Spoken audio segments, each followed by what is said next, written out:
Assalamualaikum warahmatullahi wabarakatuh. Well, greetings everyone. So, my name is Aldiansyah Arthanan with a pseudo number ends with a digit of 087.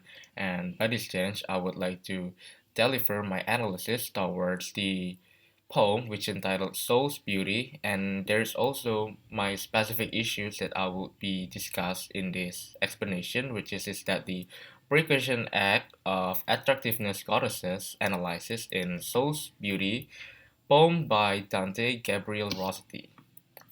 So let's move on to the next slide. So here right now we have our table content, which is highlights about three things. So the first one, it is the introduction. In the introduction section, we've got three parts that I'll be highlights during the discussion, which is the first one is the poet's background, and the second is the poem's background, and the third one is issues, which I will be explain my chosen issues, and the second one is the concept, and the third one or the final one, it is the result discussion, which highlights the illustration, analysis, conclusion, and references. Okay, so let us begin with the poet's background or the introduction section. So actually, the poet's background it is which who is Dante Gabriel Rossetti. So Dante Gabriel Rossetti was born as Gabriel Charles Dante Rossetti. He was born in Italy during the 19th century. He became a professor of Italian language at King's College in London, and also his interest in writing and art. So he was working as a secretary in historian for the Pre-Raphaelite Brotherhood, and a woman named Elizabeth Eleanor Seidel modeled for many of his paintings, and Rossetti married her in 1860. Only months after their marriage, Elizabeth died, putting Rosetti into a state of despair. Rosetti primarily painted and wrote the poetry and held the image of what would later become the idealized Victorian woman. So, as the poem's background, so the poem's background, or what we know as the sonnet, which is with the Romanian number mentioned, or what we might acknowledge as Dante Rossetti's Soul's Beauty, depict the portrayals of how the perfection base, the form, the shape of a goddess's look, appearance could correlate to something that is so destructive. It might not seem to be considered as beauty as form of as a grace, but because of its perfection. Perhaps this is why that the one who receives the blessings have to prevent the world's horror according to the poem's narrative.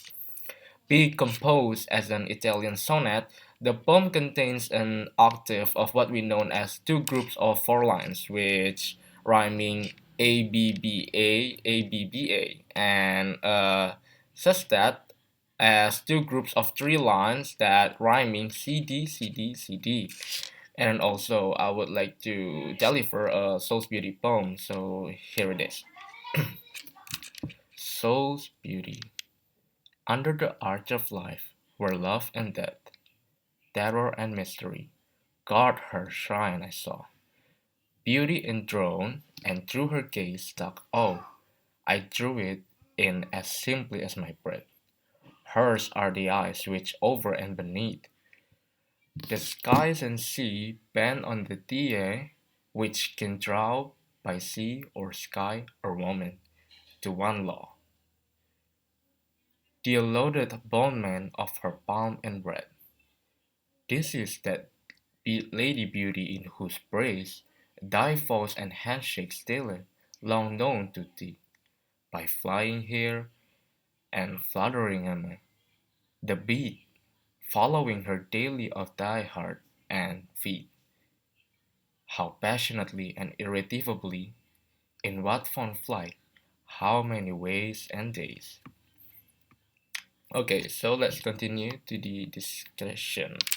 Okay, so right now we have the issues. So Dan Rossetti's Soul's Beauty highlights a woman for a man's idea of beauty, describing how beauty can entrace the male gaze.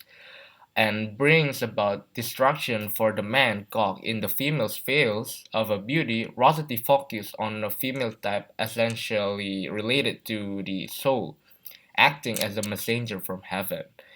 To mention about the representation of a beauty in the poem, the goddess's appearance of beauty itself could take a numerous amount of attention to the object, which could lead to its limitation of an expression.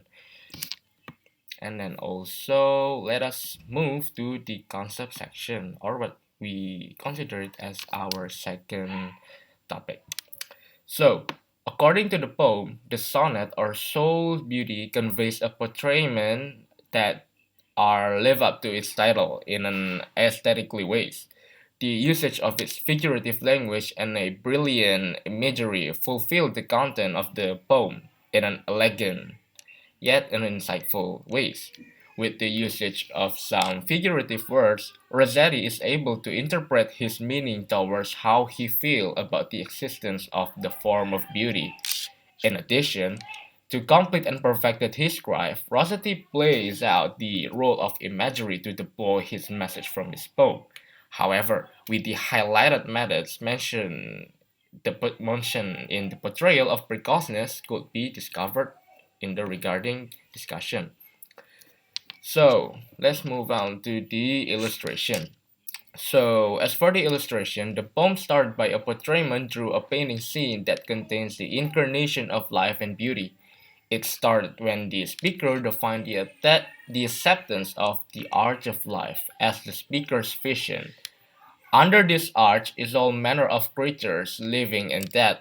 Additionally, one can find terror and mystery, who guard the shrine on which beauty is enthroned. These facts of life are all united in by one common force, beauty. Perhaps that is the evidence that Rosetti holds both life and death to be beautiful, as well as the terrors and mysteries of life. In the poem, the speaker also explains that the Lady Beauty, who has long been known to thee and easy to recognizably to her flying hair and fluttering pen, she is the Lord. Again, similar to God, there is a piece and part of everything that one touches. Beauty could be called the speaker's religion as it dominates his life in the same omniscient manner. And then also here we got the analysis. So the first thing that we are going to analyze is the elements in the poem. That the first one I'm going to highlight is from the beauty side, or it is categorized as the metaphor. So the first line, under the arch of life were love and death.